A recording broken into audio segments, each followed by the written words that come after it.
It's 4 p.m. here in Seoul. This is Daniel Che with this hour's latest. We continue our coverage of the investigation and search efforts in the Sewol-ho ferry disaster. We're now well into the 7th day of the search and rescue efforts for the victims of those on board the sunken ferry. The death toll continues to rise, but no news of survivors so far. We now go live to our Hwang Sung-hee standing by at Paengmok-hang Harbor, around 20 kilometers away from the site. Sung-hee, I believe the death toll has risen to 108 so far. Other than that, what's the situation like that down there?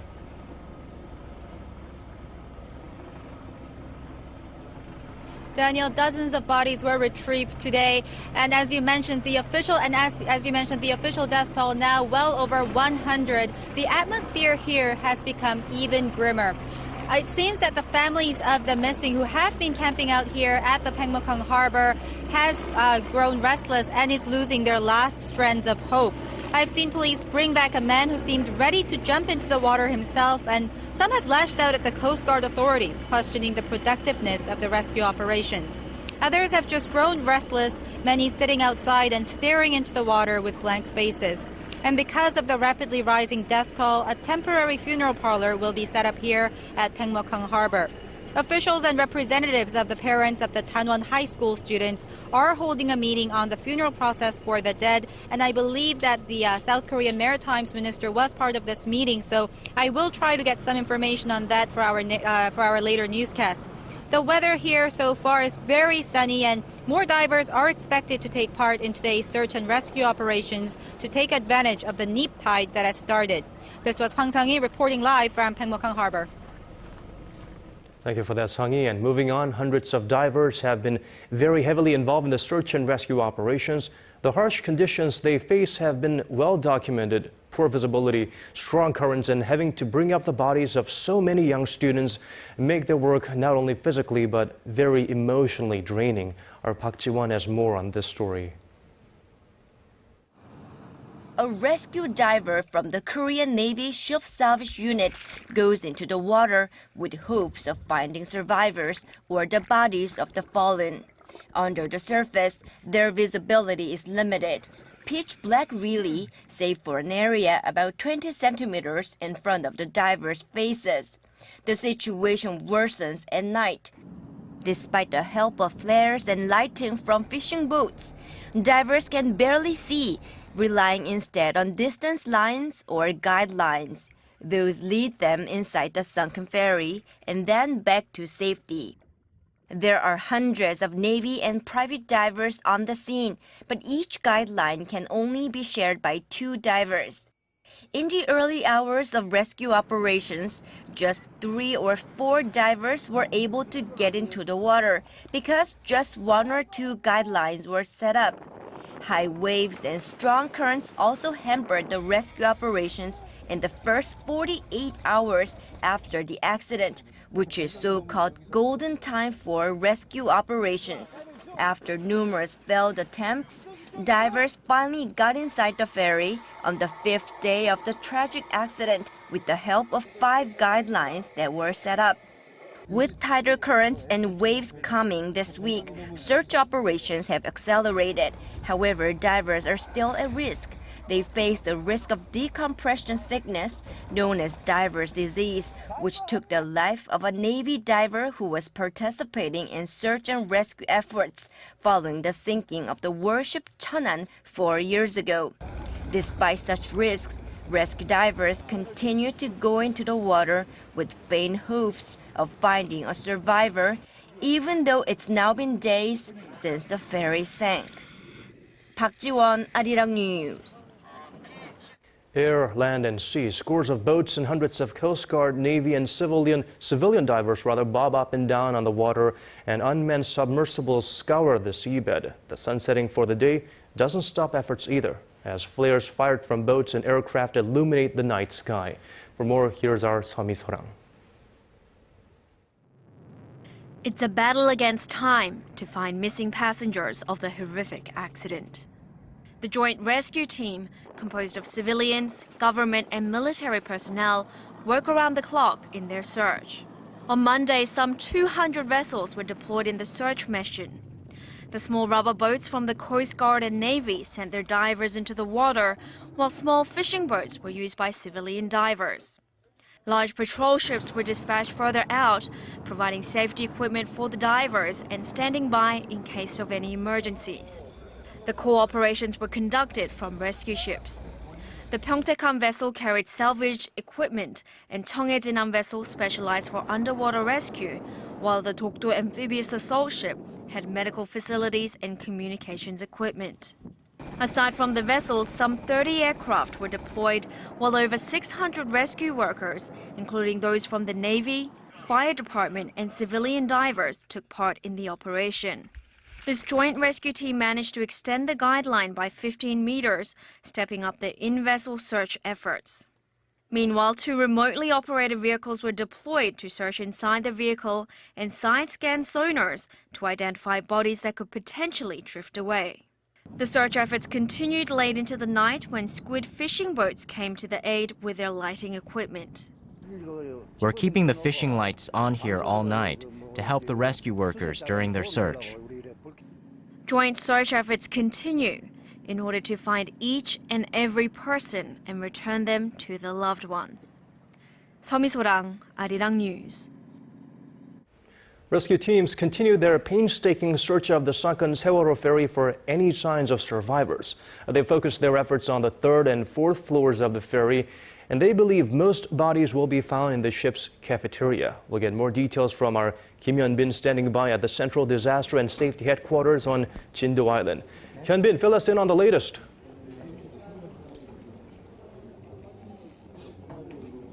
Hey Daniel, the spokesperson less than an hour ago said that the search team found an additional 12 bodies on the 3rd and the 4th floor of the vessel today, in addition to the 23 bodies that were found on Monday. Most of the victims retrieved over the past 2 days were high school students who were in the ferry's lounge when the vessel capsized.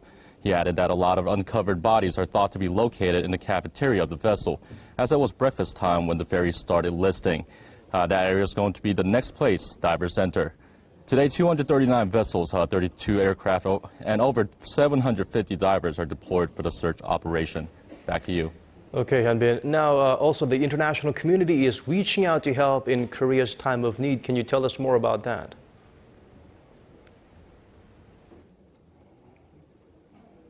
Yes, the U.S. Defense Department said Monday that it plans to send a U.S. salvage ship to South Korea to help recover the vessel when the time is ready. South Korea has not formally requested for the ship, but it's currently being moved from Thailand. The ship is designed to repair or salvage ships crippled in combat anywhere around the world. The rescue team also successfully dispatched 2 remotely operated underwater vehicles from the United States for the first time, and 3 experts from the Netherlands are scheduled to help as well. Korean authorities have also asked China to borrow barges and cranes. Well, this has been Kim Hyun-bin reporting live at the Central Disaster and Safety Countermeasures Headquarters in Jindo. Thanks for that, Hyun-bin. And as our Hyun-bin said, Korea isn't alone in this monumental task of combing the Sewol-ho ferry for survivors and bodies. With U.S. President Barack Obama scheduled to visit Seoul later this week, Washington has made all of its resources in the region available to Korean authorities and says it will help with the investigation into what caused the ferry to sink if Seoul asks. Our Connie Kim reports. The U.S. remains at the ready to help Korea in this very difficult time. The Pentagon said Monday that the Navy salvage ship USS Safeguard is now sailing to the waters of Korea in case Seoul asks for help with salvage operations once they begin. The U.S. National Transportation Safety Board has also pledged to help investigators determine what caused the ferry to sink if requested. The U.S. Navy ship USS Bonhomme Richard, which was conducting routine patrols in Korean waters last week, is already on the disaster site along with its helicopters. President Barack Obama, who is scheduled to arrive in Seoul for a 2-day visit later this week, has pledged full support in the ongoing search and rescue operations. The presidential advisor, Ben Rhodes, said this week during a press briefing that the Sewol-ho ferry disaster will take priority during Obama's trip to Seoul. In addition to the Sewol-ho disaster, President Obama and President Park Geun-hye are also expected to discuss North Korea's nuclear program. Rhodes said the door to dialogue remains open for Pyongyang so long as the regime is ready and willing to denuclearize. Connie Kim, ARIRANG News. An investigation as to find out why and how the crew got off the ferry while more than 400 passengers were still inside continues. For more, we now go to our Na Hyun-kyung standing by at the news center. Hyun-kyung? Daniel, the Korea Coast Guard says it was about 9:30 a.m. Wednesday when the regional rescue team arrived at the accident site. It took them about 30 minutes to get there, which means they knew about the situation at 9 a.m. Now, when the rescue team arrived, the ferry was already listing 50 to 60 degrees. And prior initial investigation had said the crew members started to escape the steering room at around 9:37 a.m. And it turns out that that was only about 10 minutes after the passengers were told to stay put with their life vests on. As a result, most of the crew members were able to get onto the rescue team's boat and escape the ferry when hundreds of passengers were sinking with the ship. What could spark controversy here is that the crew didn't even release the 14 life floats they passed on their way out that could have each carried up to 25 people. Now, there are, of course, multiple factors that could have caused this tragic accident, but it looks like the ferry's operators are being painted to a corner. It's getting narrower and narrower for them. That's right, Daniel, and that's exactly why Korea's Ministry of Oceans and Fisheries is looking into revoking the ferry operator's business license. Now, Cheonghaejin Marine Company has been in the investigators' sights ever since the accident happened last Wednesday. A ministry official says although the sunken ship needs to be salvaged before any conclusion is made on whether the operator indeed had contributed to the ferry's sinking, the crew's failure to evacuate the passengers is enough as a reason to cancel their license. Now, in the meantime, the prosecutorial special investigative team has imposed travel bans on 30 additional officials related to the Cheonghaejin Marine Company. The prosecution is looking into whether the operator's management and the family which owns the company have evaded taxes or embezzled funds by making illegal overseas transaction. The latest travel bans come after the president of the company, Kim Han-sik, and Yoo Byung-eun, former chairman of the company's parent firm, as well as his two sons, were banned from traveling over the weekend. And now the Yoo family owns the company, and they are said to have more than $230 million worth of assets. Back to you, Daniel. Thanks for that, Hyun-kyung. And when the Sewol-ho ferry first ran into trouble, most of its passengers followed the instructions given to them by the ship's crew, and they stayed put inside the ship. The piece of information has confounded foreign maritime experts who say that decision and the indecisiveness on the part of the captain and crew likely doomed hundreds on board. Our Yudian has the details. Maritime experts describe the announcements on the Sewol-ho ferry instructing people to stay in their rooms at the time of the accident as totally incomprehensible. In 99.9% cases, the crew is on top of it. They are well trained and they are able to evacuate the ship in plenty of time.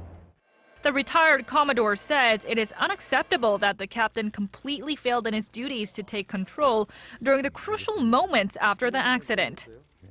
Key decisions should be made within the captain's mind within 5 to 10 minutes. As soon as he gets a report from all departments of the ship and assesses how much damage is done to the vessel itself. Logs show that the captain of the Sewol-ho ferry, Lee Jun-seok, delayed evacuation for at least 30 minutes after the ship began to capsize. Others say the announcement telling people to stay where they were actually made the situation worse. Mario Vitone, a former U.S. Coast Guard maritime accident investigator, says if those announcements were not made, the passengers would have gone to the deck to see what was going on.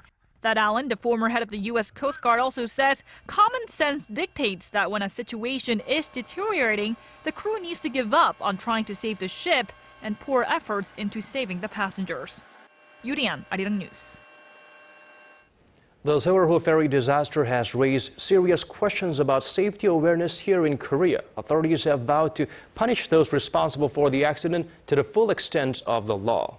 However, records show that in Korea, those who violate maritime regulations have often got away with it. Our Connie Lee has more. Coast Guard officials flip over a boat after knocking on it in search of survivors. 7 crew members were found dead in this hit-and-run accident. This happened last year in March in the same waters where the Sewol-ho ferry incident took place. And just about 2 weeks ago, authorities caught 6 crew members under the influence of alcohol steering a boat in the waters around Korea. But even out of the sea waters, more trouble. Last month, authorities found 17 sailors steering ships with illegal licenses. In the past 5 years alone, here in Korea, about 600 people were found dead or missing from maritime accidents, most of them caused by human error. From 2009 to 2013, there were about 1,400 accidents at sea, and out of those, 82% were caused by the crew. Safety violations and negligence were the cause for most of the accidents. Regardless, in those cases, the penalties for the crew would be considered light by most. Most of them were let off with just a warning, while others were suspended from work. Not a single one of the crew members had their licenses revoked. Year after year, light punishments for the many accidents in Korean waters. And now, with Korea's biggest maritime accident in decades at the fore, questions are being raised about whether it's finally time to take sea safety more seriously. Connie Lee, ARIRANG News.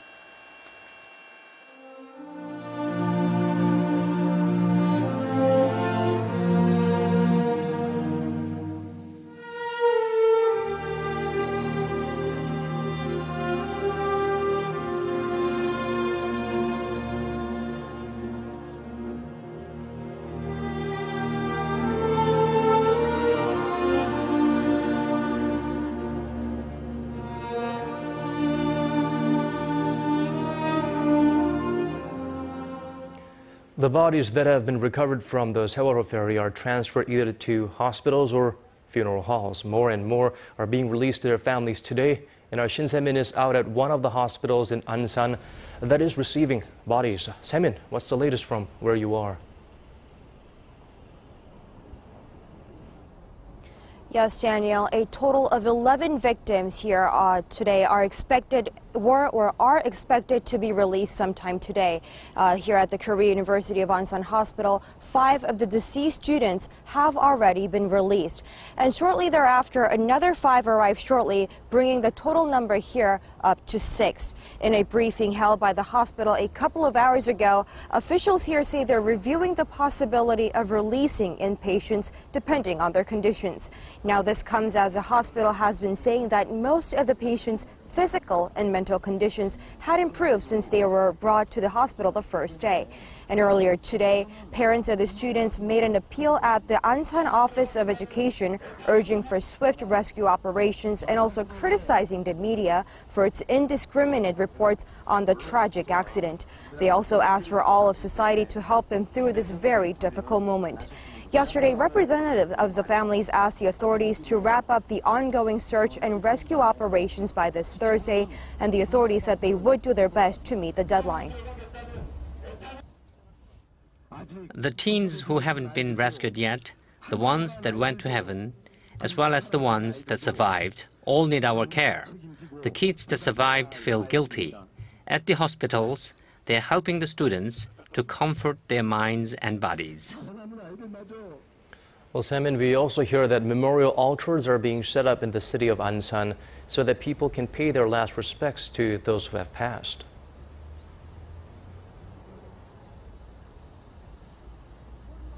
That's right. The altar for Tainan High School students and teachers is expected to be ready sometime tomorrow on Wednesday morning at around 9 o'clock. The group altar and the memorial altar is still in the process of being set up at the Ansan Olympic Memorial Hall, which is about just 10 minutes away from here.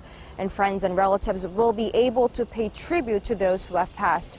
Not only here in Ansan, but also in the city of Incheon, from where the Sewol-ho ferry left the shore, another group memorial altar will be set up at the International St. Mary's Hospital, which is where 7 other recovered bodies are being held.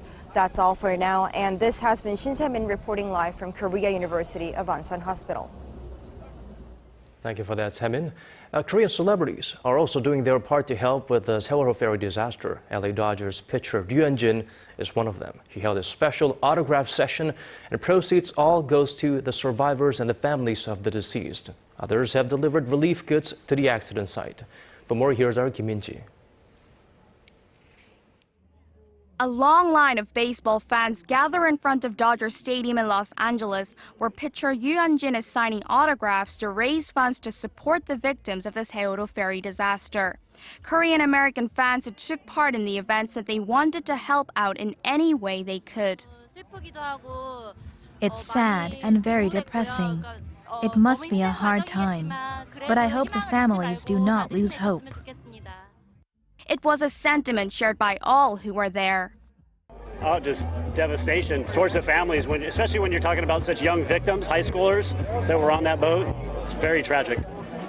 Ryu said that he was keeping up with the news out of Korea, adding that his thoughts were with the victims and their families. He also put up a sign on his locker that read Sewol 41614 in tribute. Ryu has already donated $100,000 through his HJ99 Foundation, earmarked for the Sewol-ho ferry disaster. I'm hoping for good news. Please take care.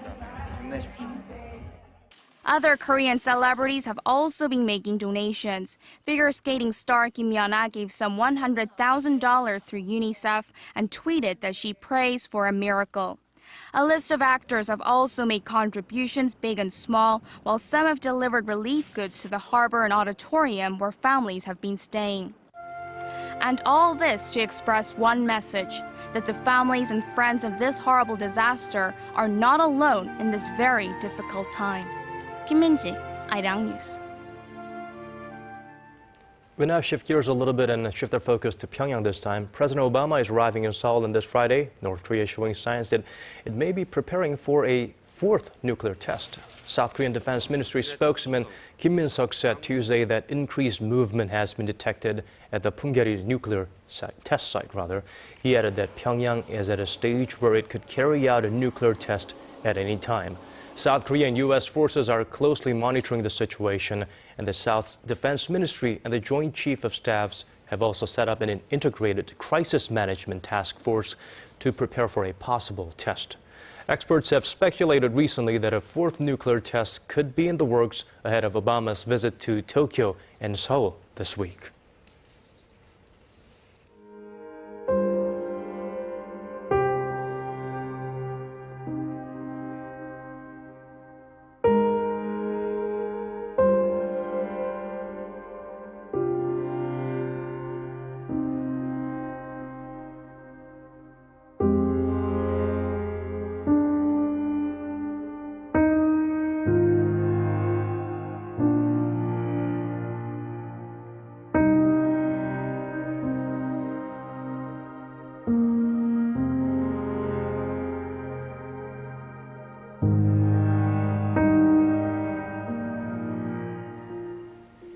The weather conditions have improved in Chindo. We check in with our Michelle Park for the latest updates.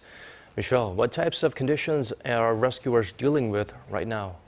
Well, the favorable weather and tidal currents of the conditions are helping with the search, and now today's been a mild day with less wind compared to yesterday with a high of 19 degrees. Now, starting today, the area is having neap tides, which is when the tide of the sea current is at its lowest level, and those conditions will last until Thursday, and until then, the search operations are likely to continue for 24 hours a day. Now, also along with the neap tides, one of the periods of the slow tides recently have passed, and one more period is left at 7:30 p.m. local time. And within these periods, the tides will drop to below half a meter for an hour. Now, the current temperature of the water in Chindo is at 11.6 degrees Celsius, with winds blowing at 5.3 meters per second, and the height of the wave is at 0.5 meters, which are favorable conditions for the divers to search the vessel. Now, that's all I have at the moment. Back to you, Daniel. Thank you for that, Michelle.